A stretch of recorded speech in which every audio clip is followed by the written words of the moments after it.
Hello అండి, అందరికీ నమస్కారం. Welcome to Mounika చిత్రలోకం. అలిపిరి అద్భుతమైన ప్రదేశం. శ్రీవారు స్వయంభుగా వెలిసిన తిరుమలకొండ పాదాల చెంత ఉన్న ప్రదేశమే అలిపిరి. సాధారణంగా తిరుమలకి వెళ్ళడానికి రెండు మార్గాలు ఉంటాయి. ఒకటి అలిపిరి మార్గం, రెండవది శ్రీవారి మెట్టు మార్గం.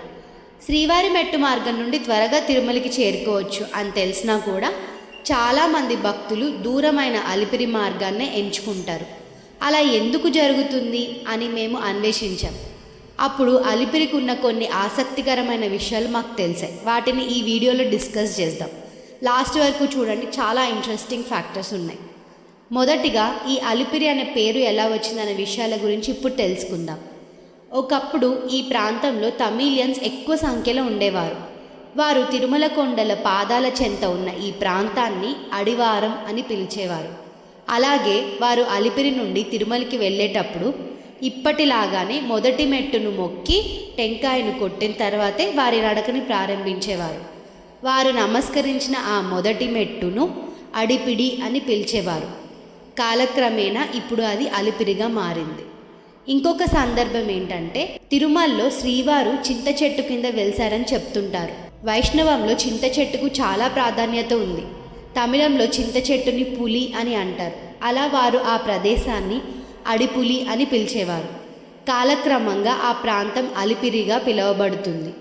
మనం అలిపిరి వెళ్ళగానే అక్కడ ఒక అద్భుతమైన గరుడ దేవుని విగ్రహం కనిపిస్తుంది. ఆ విగ్రహాన్ని చూడగానే మనం చూపు తిప్పుకోలేనంత మనోహరంగా ఉంటుంది. ఆ విగ్రహం వెనుక ఒక స్టోరీ ఉంది.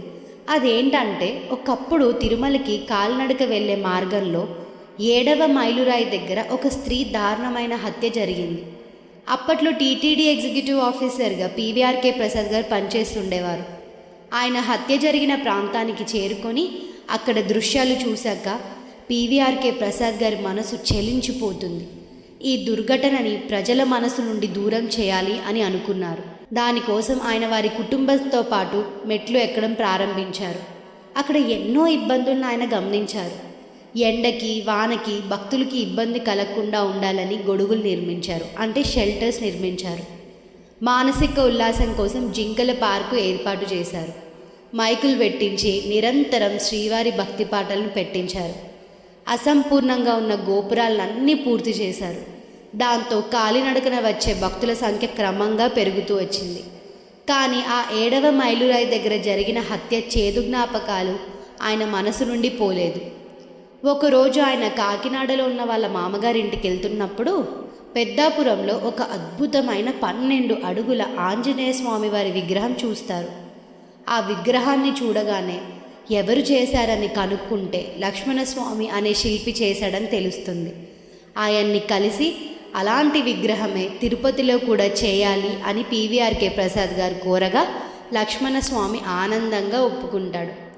అలా హత్య జరిగిన 7వ మైలురాయి దగ్గర భక్తులకు ధైర్యం ఇచ్చేలా, ఆకాశాన్ని తాకుతున్నట్టు అనిపించేలా ఆంజనేయ స్వామి వారి విగ్రహాన్ని నిర్మించి, అలానే అలిపిరి దగ్గర చేతులు జోడించి తిరుమలకు వెళ్ళే భక్తులను ఆహ్వానిస్తున్నట్టు అనిపించేలా అత్యంత సుందరమైన గరుడదేవుని విగ్రహాన్ని కూడా నిర్మించారు. అలా లక్ష్మణస్వామి వల్ల, పీవీఆర్కే ప్రసాద్ గారి వల్ల ఇప్పుడు అక్కడ 2 అద్భుతమైన విగ్రహాలు ఉన్నాయి. మరెన్నో ఆసక్తికరమైన విషయాలు కూడా ఉన్నాయి. వైష్ణవులకు దైవ సమానులైన రామానుజాచార్యుల వారు చాలా కాలం వరకు తిరుమలకి వెళ్ళలేదు. ఎందుకంటే ఆయన పవిత్రమైన ఆ 7 కొండలను పాదాలతో తొక్కకూడదు అని 1 సంవత్సరం పాటు ఆయన గోవిందరాజు స్వామివారి సన్నిధిలో గడిపి అక్కడే ఉండి అలిపిరి స్వామివారిని సేవించుకునేవారు. ఎవరైతే నడవలేని వారు ఉంటారో ఇక్కడ కపిలతీర్థంలో స్నానమాచరించి అలిపిరి దగ్గరున్న స్వామివారిని దర్శించుకుంటే తిరుమలకు వెళ్ళి స్వామివారిని దర్శించుకున్న పుణ్యఫలం లభిస్తుంది అని భక్తులు విశ్వసిస్తారు. అందుకే తిరుపతిలో ఉండే చాలామంది ఒక్కరోజైనా అలిపిరికి వెళ్ళి స్వామివారిని దర్శనం చేసుకుంటారు. స్వామివారి పాదాలు స్వయంభుగా వెలిసిన ఈ ప్రాంతంలో చెప్పులు వేసుకొని నడవకూడదు అని అంటారు. అలిపిరిలో సాష్టాంగ నమస్కారం చేసి తమ నడకని సాగిస్తే చాలా మంచిదని భక్తులు నమ్ముతుంటారు. ఈ అలిపిరి మార్గంలో వెళ్ళేటప్పుడు లక్ష్మీ నరసింహస్వామి వారి ఆలయం, శ్రీ వినాయక స్వామివారి ఆలయం, శ్రీవారి పాదాల మండపం, తలయేరు గుండు, గాలిగోపురం, వందల ఏళ్ల నాటి పుష్కరిణి, జింకల పార్క్, నరసింహాలయం, అక్కగార్ల ఆలయం, మోకాల్ పర్వతం, భాష్యకారుల సన్నిధి వంటి అద్భుతమైన ప్రదేశాలను చూడడమే కాకుండా రమణీయమైన ప్రకృతి సోయగాలను ఆస్వాదిస్తూ ఆ కలియుగ దైవాన్ని దర్శనం చేసుకోవచ్చు. చూశారు కదా, ఇదే అలిపిరి స్టోరీ. ఈసారి మీరు తిరుమల వెళ్ళినప్పుడు ఇవన్నీ గుర్తుపెట్టుకొని ఆ దృష్టిలో అలిపిరిని చూడండి, మీకు ఎంతో అందంగా కనిపిస్తుంది.